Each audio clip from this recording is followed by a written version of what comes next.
Hi friends, কেমন আছো তোমরা সবাই? আশা করি তোমরা সবাই খুব ভালোই আছো। আমিও খুব ভালো আছি।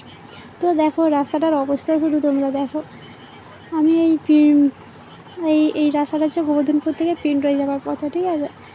মানে গোবর্ধনপুর থেকে পিন্ডরই, কিন্তু আরও ওদিকে রাস্তাটা আছে, বলাইপন্ডা যাওয়া হয় এই রাস্তাটা দিয়ে। তো রাস্তাটা শুধু অবস্থা দেখো, সাইকেলেই যেতে মানুষ পারে না, তো ভাবো গাড়িতে যাওয়ার অবস্থাটা কী হয়। শুধু জল জমে আছে, রাস্তাটাই শুধু দেখো এতটাই খারাপ যে কী আর বলবো। তো আমরা এখন বলাইপন্ডা যাচ্ছি, তো আমাদের তো কিছু করার নেই, আমাদেরকে তো এদিক দিয়েই যেতে হবে। আর যতই খারাপ রাস্তা হোক না কেন, রাস্তাটা তো যখন মানে যেদিন থেকে বিয়ে হয়ে এসেছি, দিদি বাড়ি যাই এই রাস্তাটা দিয়ে, সেদিন থেকেই দেখছি রাস্তাটা এতটাই খারাপ।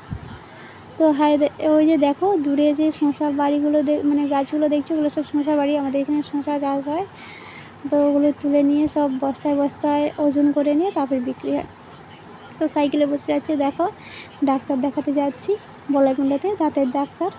তো এই জন্য কাদো রাস্তার জন্য মানে একটা সিম্পল একটা শাড়ি পরে যাচ্ছি, আর ডাক্তার বাড়ি যেহেতু যাচ্ছি সিম্পলভাবেই যাচ্ছি।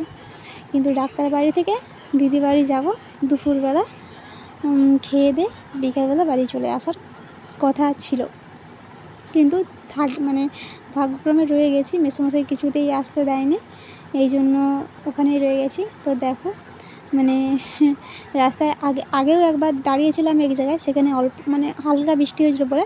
তো এবারে আর একটু আসতে না আসতে এমন ভারী বৃষ্টি হচ্ছে যে আবার দাঁড়াতে হলো, কারণ না হলে পুরোটাই ভিজে যেতাম। এমনিতেই মেয়ে ভিজে গেছে।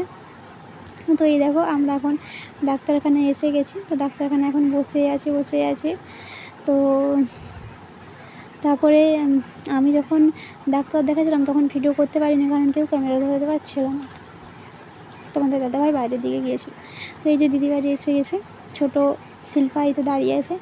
আর একটা পাখি নিয়ে এলাম বলাইপন্ডা থেকে। তো এই যে এটা পরের দিনের ভিডিও, যেই দিন গিয়েছিলাম ওই দিনে আর ভিডিও করতে পারিনি, তো জাস্ট একসঙ্গেই ভিডিওটা জুড়ে দিয়েছি। তো এটা পরের দিনের ভিডিও। এই যে দেখো মাছ, ইলিশ মাছ, আর এদিকে দুধ গরম হয়েছে, আর মটর ফেলেছে ওটা বিকালের জন্য। আর যে পটল কুটা আছে, ভাজাভাজি তরকারি, মাছ আজকে রান্না হবে। আর আমরা যেই দিন গিয়েছিলাম ওই দিন মাংস হয়ে গেছে। এটা তো পরের দিনের ভিডিও। এই যে দেখো দিদি মাছটা ভেজে নিচ্ছে, আর ওইদিকে ভাজাভুজি তরকারি সব হয়ে গেছে। আর এই যে দেখো শিল্পা দাঁড়িয়ে আছে কোমরে হাত দিয়ে। তো এখানে দেখো মেসোমশাইয়ের মুড়ি ব্যবসা আছে, তাই মেসোমশাইয়ের বস্তায় বস্তায় করে মুড়ি উপরের মানে ছাদের উপরে ঘরে স্টোর করে রাখে, তারপরে চালিয়ে ওজন করে বিকে দেয় পাইকারি দরে নিয়ে এসে। এবারে যেরকম বাজারের রেট সেরকম রেটে বেচে। তো ওই কোণটা ওদের ঠাকুর আছে। তো এইখানে দেখো ওদের নিচেও গ্যাস আছে, উপরেও গ্যাস আছে। নিচে রান্নাঘরে গ্যাস, আর উপরে এই গ্যাসটা। তো এই যে দিদি ওদিকে লুচি বেলছে, আর এদিকে ঘুগনিটা হয়ে গেল। তারপরে দিদি বেলে দিচ্ছে, আমি বললাম দে আমি একটা ভেজে নেবো। তো দেখো এই প্রথমে এই ভিডিওটা যখন করলাম, তো তখন লুচিটা ঠিকঠাক ফোলেনি। মানে আমার লুচি তো আমি যে ভেজেছিলাম লুচিগুলো কেন জানি না ফোলেনি। মানে কী বলবো, যদি 10টা বাজে 10টার মধ্যে 4টা ফুলেছে, 6টা ফোলেনি। তারপর যখন দিদি ভাজলো, তো দিদির দেখছি সব লুচিগুলোই ফুলে যাচ্ছে, কেন ফোলেনি কী জানি। তো আমি এদিকে লুচিগুলো ভেজে নিচ্ছিলাম, আর দিদি ওদিকে লুচিগুলো বেলে নিচ্ছিলো। তো এখন লুচি ঘুগনি হবে করে দিয়ে জাস্ট মেলা যাব, মানে আজ রথ দেখতে যাবো। আজ রথ বলেই মেসোমশাই আমাদেরকে বাড়ি যেতে দেয়নি কালকে। তো আজ রথ দেখে কালকে বাড়ি যাবার প্রোগ্রাম আছে। তো এই যে এদিকে দিদি লুচিটা বেঁধে দিচ্ছে। এই দেখো একটাই লুচি ফুলেছে, তাই লুচিটা ফুলেছে বলেই তোমাদের ভিডিওটা শেয়ার করলাম, নয়তো ভিডিওটা দিতাম না। তো আর একটা কথা, আমি কিন্তু কথা গুছিয়ে বলতে পারি না, ঠিক আছে? অন্য ইউটিউবারদের মতো গুছিয়ে কথা বলতে পারি না, যেটাই বলেছি সেটাই তোমরা শুনে নিও। তো এই যে রথ দেখতে গিয়েছিলাম, দেখো এখানে পরপর 2টা রথ রাখা আছে, আর ওদিকে পরপর এই যে 2টা বক্স রাখা আছে পরপর। একটু পরে আরেকটা বক্স আসবে, আরেকটা রথ আসবে। আসার পরে নাকি কম্পিটিশনে, আমি তো কখনোই দেখিনি, জাস্ট বলছে এই দুটোই যে বক্স আসতে পারছে তাতেই যেন টিকা যাচ্ছে না, নাকি এরপরে আরেকটা বক্স আসবে, তারপরে কম্পিটিশন হবে। কম্পিটিশন মানে যে যত জোরে বাজাতে পারে এইরকম আর কি। মানে 3টা বক্স যখন একসঙ্গে বাজবে এখানে মানুষ কি কেউ দাঁড়াতে পারবে সেটাই বুঝতে পারছি না আমি। এখনই টিকতে পারছি না 2টা বক্সে, তখন আরেকটা বক্স আসবে তখন আর কী হবে। সেখানে পরপর 2টা রথ দাঁড়িয়ে আছে আর 2টো বক্স আছে। তো এই দেখো মেলাতে এই রথের কাছে অতটা একটা ভিড় নেই। তো দেখো আরেকটা যে বক্স আগলি গাড়ি, ওই দেখো পিছনে উপরে অত উঁচুতে যে লাইট, ওটা বক্সেরই লাইট, অত উঁচুতেই লাইট, বড় বড় বক্স। তো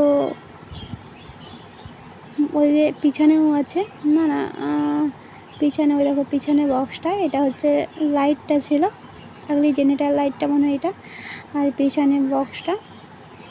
তো আমরা পিছনে আছে, দেখা যাচ্ছে না হয়তো পিছনে আছে। তো আমরা মানে এতটাই জোরে বক্সটা বাজছিলো যে কিছুতেই না দাঁড়াতে পেরে দেখো নিচে নেমে এসেছি। দেখো ওখানে কেউ দাঁড়াতেই পারছে না, এত বক্সটা জোরে বাজছে। তো তারপরে মেলাতে এলাম, দোকানে যে ঢুকবো দেখো মেলাতে দেখো গ্রাউন্ডটাই পুরোটাই ফাঁকা, কিন্তু দোকানগুলোয় এত ভিড় দোকানে ঢুকাই যাচ্ছে না, মানে কিছু কিনতেই পারিনি। তারপরে যে মেয়েগুলো এই যে আইসক্রিম খেলো, তো এই দেখো দিদি 50 টাকাটা নিয়ে ঘরে দেখছি। আমি কী হলো পয়সাটা কি ছিঁড়া? দিদি তখন বলছে ছিঁড়া নয়, এই 50 টাকাটা অনেক দিন পরে দেখলাম, এখন তো সব নতুন 50 টাকা বাড়িয়ে গেছে, তো এটা অনেক দিন পরেই দেখলাম। তো তারপরে যে আমরা এসে গেছি চটপটি খেতে। আর চটপটি বলতে এখানে সবই নিরামিষ ছিল, এখানে কোনো আমিষ ছিল না, পেঁয়াজ দেওয়া। এখানে কমিটির পক্ষ থেকে বলেই দেওয়া হয়েছে সব নিরামিষ খেতে হবে। তো এই যে আমরা দাঁড়িয়ে চটপটি খাওয়ার পরে যে এসেছি ফুচকা দোকানে, তো ফুচকা দোকানে দেখো প্রচণ্ড ভিড়। তো তারপরে ফুচকা টুচকা খেয়ে আসার সময় ওরা লস্যি খেলো। তো লস্যি জানো একজন খেয়ে, আর সবসময় জিজ্ঞাসা করা হয়েছে কেউ খাবে না, না বলছে। তারপরে একজন যা খেয়েছে সবাই জেদ ধরেছে খাবে, তো লস্যিটা নাকি খুব সুন্দর ছিল। তো তারপর যে দেখে না মেশিন খারাপ হয়ে গেছে। তারপর দেখো মেলাতে কিছুই কিনতে পারিনি, এই দুটো কানের কিনেছি, কেমন হয়েছে কমেন্ট করে জানিও। তো ভিডিওটা আজকে এই পর্যন্ত। ভিডিওটা যদি ভালো লাগে লাইক কমেন্ট করে দিও, এবং চ্যানেলে যারা নতুন চ্যানেলটি প্লিজ সাবস্ক্রাইব করে দিও আমার পাশে থেকে। টাটা।